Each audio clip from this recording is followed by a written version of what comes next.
myths and the truths behind that, but also find out a little bit of information about the student himself, which is pretty interesting. Getting to know someone and seeing past just this outside thing or an outward thing that they know about.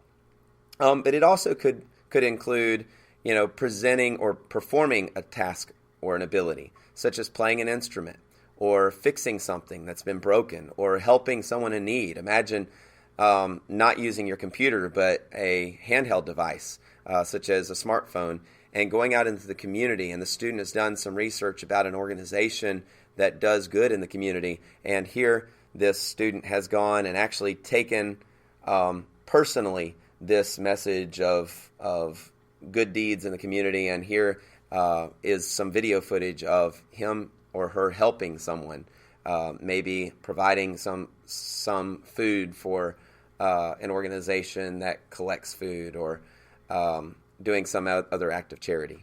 So when you give assignments like this where it's so kind of free reign, I guess, do you find that you have to give the kids ideas? So if they were going to create this Flipgrid to present what they've done during their Genius Hour, during their free Exploration Friday, is that something that they need a lot of help with, or they really good at coming up with ideas on their own?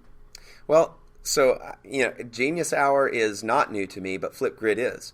And so this is something that I'm going to have to work on.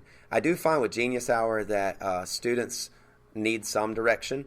So one way to do that is for maybe at the beginning of the year, them to create a list of things that interest them, maybe to have a notebook or use their computer's notepad to begin, or writing ideas that come to them, areas that they would like to know more about.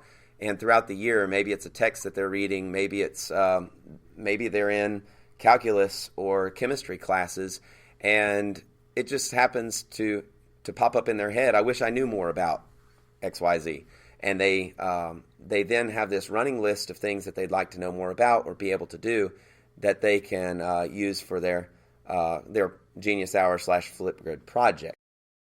One of the things that we see in our curriculum and in our standards is argument. And we've talked in different meetings about how just about anything can be an argument. Even if you are writing an essay about theme, you're arguing that that's the theme. So knowing that argument can come in many different forms, enter Flipgrid. With Flipgrid, we can see the students' talents a little bit more by allowing them more choice in the way that they create argument. Maybe they're not so great at writing an argumentative essay, but they can definitely write a poem that speaks to argument, or that makes an argument, or they can do a monologue, or they can write a satiric news story. Maybe they are a painter or a drawer, and they can draw something that makes an argument. So there's so many different ways that students can make argument, and they can show that in that 90-second Flipgrid video.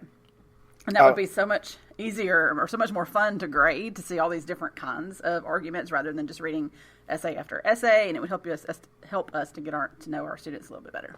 Yeah, and Michelle, I was just thinking while you were speaking there about counter argument and how that Flipgrid would be great to involve, whether in the original video, a student's written argument has been now presented aloud by the writer, and he or she allows a partner or a friend to present the counter argument that the original writer has written. Or if the writer needs any assistance, maybe he or she presents the argument and the replies are the counter arguments that other students might come up with.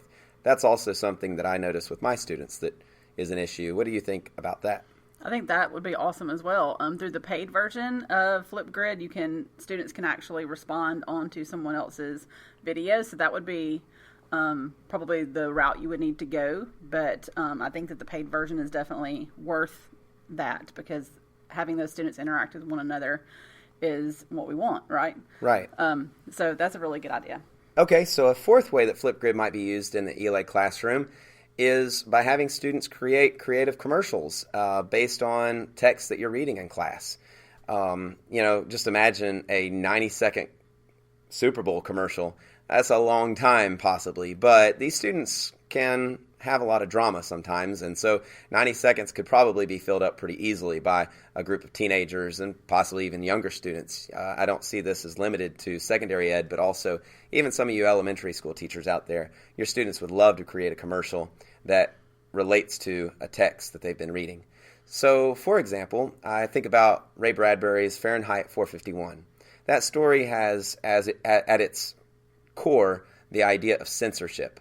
So students could create a PSA commercial, presuming themselves to be the government, talking about censorship and limiting what the citizens of that society are consuming. Okay, so Fahrenheit 451, pretty easy one. I'm going to challenge you, Julius Caesar. Okay, all right. I think about the soothsayer in the tragedy of Julius Caesar. That poor guy is not very well received by Caesar or his entourage. In fact, he's rejected right at the very cusp of being introduced in the second scene of Act 1. So just recently, I heard on the Art of Manliness podcast an episode about first impressions. And did you know that there are actually people who have the job of being first impression consultants? I absolutely did not know that. What a job, right? Yes. So this episode was all about how to make a great first impression. Good for interviews, good for everybody. What if a company is a consulting firm trying to help the soothsayer make better first impressions?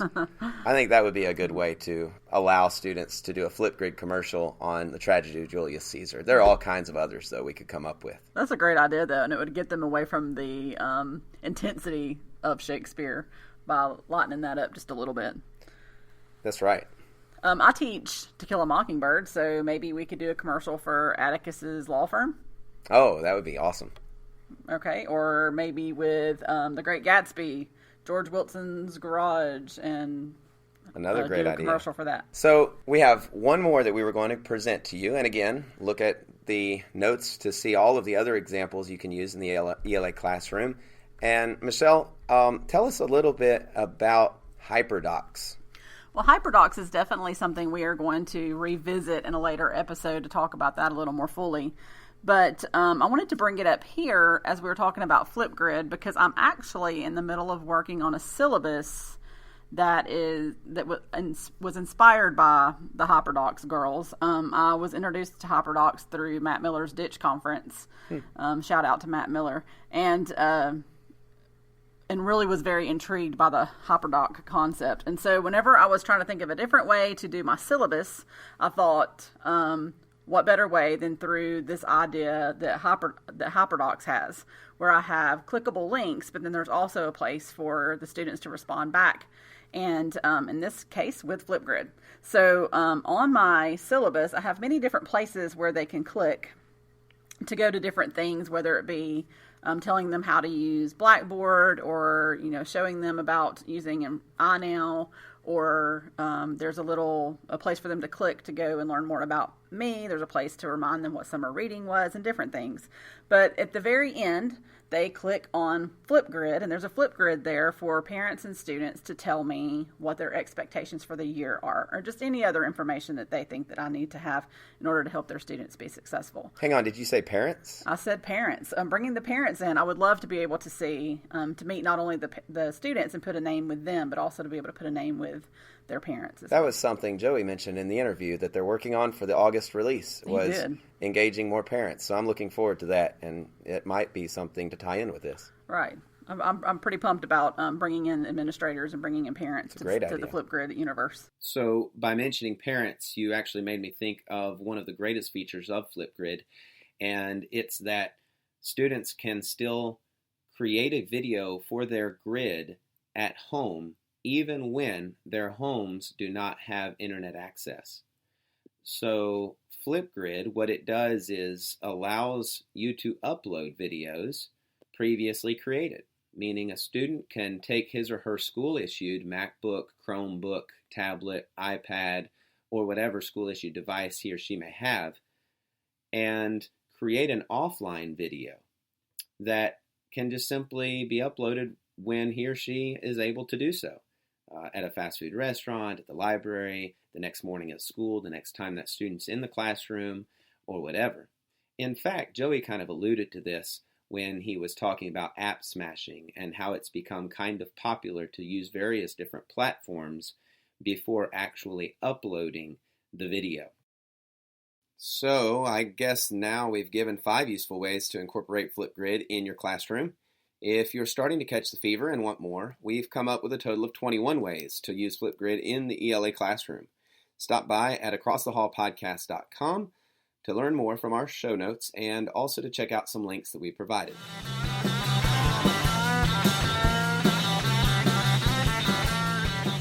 For our final segment of our podcast, we're planning on talking to you about struggles that we're having in our classroom. But since we currently have no classroom, we wanted just to talk about for just a second the struggles we're having this summer, which is taking all of this professional development that we have gone to and trying to kind of synthesize that and decide how we're going to actually incorporate that into our lessons once school does start back. I like that, Michelle, the once school starts back, because, teachers don't do anything in the summer anyway, right? We don't do a thing at all. I am overwhelmed at the fact that we have less than 3 weeks for school to start back and lesson plans to do, classes to get ready for.